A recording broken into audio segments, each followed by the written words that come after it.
किसान मित्रों नमस्कार। विराज एग्रोटेक चैनल में आप सभी का पुनः एक बार फिर से अभिनंदन है। किसान मित्रों, बहुत से हमारे किसान भाइयों ने कमेंट्स में पूछा है कि क्या हमें माइक्रो न्यूट्रिएंट्स के साथ में 19-19-19 या 0-52-34 या 00-50 के साथ में बोरान और फंगिसाइड का स्प्रे हम कर सकते हैं या नहीं। मेरी जानकारी के अनुसार मैंने कृषि विस्तार अधिकारी से संपर्क किया, तो वो जानकारी आज मैं आपको इस वीडियो के माध्यम से मैं शेयर करने जा रहा हूँ। जो बंधु मेरे इस चैनल पर पहली बार आए हैं उनसे भी निवेदन करूँगा कि विराज एग्रोटेक चैनल को आप सब्सक्राइब कर लें, साथ में बाजू में आई घंटी को भी दबा दें। अब बात आती है किसान मित्रों कि क्या हमें 19-19 के साथ में इसका स्प्रे करना है, कितनी मात्रा में करना है, कितने लागत आएगी। सही जानकारी के लिए हमें वीडियो को अंत तक बने रहना चाहिए और वीडियो का पूरा देखना चाहिए, तभी आपको सही जानकारी मिलती है।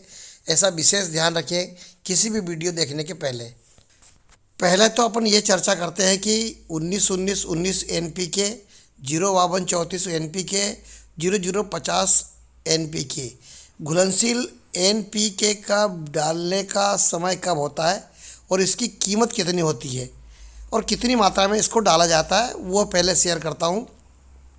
जब हमारा गेहूँ पहले पानी के बाद में 20 से 25 दिनों का होता है, उस स्टेज पे हमें NPK 19-19-19 का स्प्रे करना होता है। इसमें नाइट्रोजन 19%, इसमें स्फूर या फास्फेट 19% और पोटास की मात्रा भी 19% होती है। यह जड़ों का विकास करता है, पौधे को बढ़ाने में सहयोग करता है, जो कमी पोषक तत्वों की रहती है वह पूर्ण करता है और फैलाव करता है और कल्ले बनाता है। और इसकी कीमत लगभग 120 रुपये से लेकर 130 रुपये प्रति एकड़ का हिसाब से खर्च होता है। प्रति एकड़ 1 kg डलता है।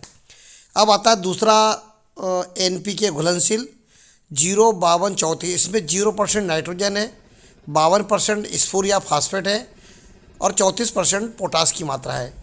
यह जब हमारा गेहूं की फसल गबोट की स्थिति में आए या बाली बनना अंदर के अंदर शुरू हो, उस स्टेज पे यदि ये होता है और इसका हम स्प्रे करते हैं तो इसका रिजल्ट बहुत अच्छा आता है। यह बाली की लंबाई बढ़ाने में और गेहूं को हरा भरा रखने में बड़ा सहयोग करता है। एक समान दाना आने में, दूसरा कोई सी भी बाली खाली नहीं रहे, ऐसा इसका कार्य रहता है। और यह 230 रुपये से लेकर 240 रुपये प्रति एकड़ इसका खर्च आता है। 1 एकड़ में 1 किलो इसका स्प्रे किया जाता है। ठीक उसी प्रकार से NPK घुलनशील 00-50, तो जब हमारी गेहूं की फसल बालियां निकलना शुरू हो जाए, उस स्टेज पे हमें 00-50 का स्प्रे करना होता है। इसमें 0% नाइट्रोजन, 0% स्फूर या पोटास और 50% पोटास की मात्रा होती है। यह दानों को पकने में, दानों को एक समान साइज बनाने में, वंजन देने में और एक कलर बनने में यह सहयोग करता है और बहुत ही इसका शानदार रिजल्ट आता है। और इसकी कीमत भी लगभग 140 रुपये प्रति एकड़ के हिसाब से खर्च आता है। अब बात आती है दूसरी कि क्या हमें फंगिसाइड के साथ में इसका स्प्रे करना होता है। हाँ, थोड़ी सी सावधानी ये रखना होता है कि कुछ फंगिसाइड ऐसे हैं जिसको घुलनशील NPK के साथ नहीं डाला जाता, ऐसा कृषि वैज्ञानिकों की सलाह है।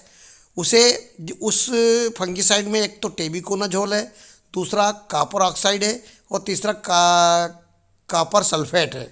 ये 3 ऐसे फंगिसाइड हैं, इनके साथ में हम कभी भी 19-19-19 का स्प्रे या 0-52-34 या 00-50 का स्प्रे न कर सकें, ये सावधानी रखें। किसान बंधुओं, अदर के साथ में आप इनका उपयोग कर सकते हैं। जब आप घोल बनाएं तो फंगिसाइड के घोल अलग बने और बाकी माइक्रो न्यूट्रिएंट्स का घोल अलग बनाएं। दोनों को एक साथ ना बनाएं, ताकि संतृप्त घोल नहीं बन पाएगा और जो रिएक्शन हो जाएगा, नुकसान हो जाएगा। अब बात आती है बोरान की मात्रा कितनी लें। तो बोरान की बिना कृषि वैज्ञानिक के अनुशंसा के आप अपने मन से बोरान का उपयोग नहीं करें। बोरान यदि ज़्यादा मात्रा में यदि गिरता है, आता है, तो भी नुकसान करता है।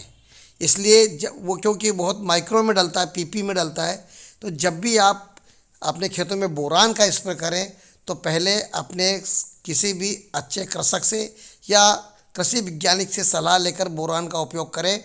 बोरान को भी कभी भी टेबुकोनाजोल, कॉपर ऑक्साइड और कैल्शियम और कॉपर सल्फेट जैसे फंगिसाइड का साथ मिलाकर उसका उपयोग नहीं करना चाहिए। अब किसान बंधुओं, जो बोरान है उसके डालने का सही समय ये होता है कि जब हमारी फसल गबोट में आना शुरू होती है, यानी फूल आना शुरू होते हैं, उस समय हमें बोरान का स्प्रे करना होता है। मेरे द्वारा दी गई जानकारी यदि आपको अच्छी लगी हो तो आप विराज एग्रोटेक चैनल को सब्सक्राइब करिएगा, लाइक करिएगा, शेयर करिएगा। जय हिंद, जय भारत।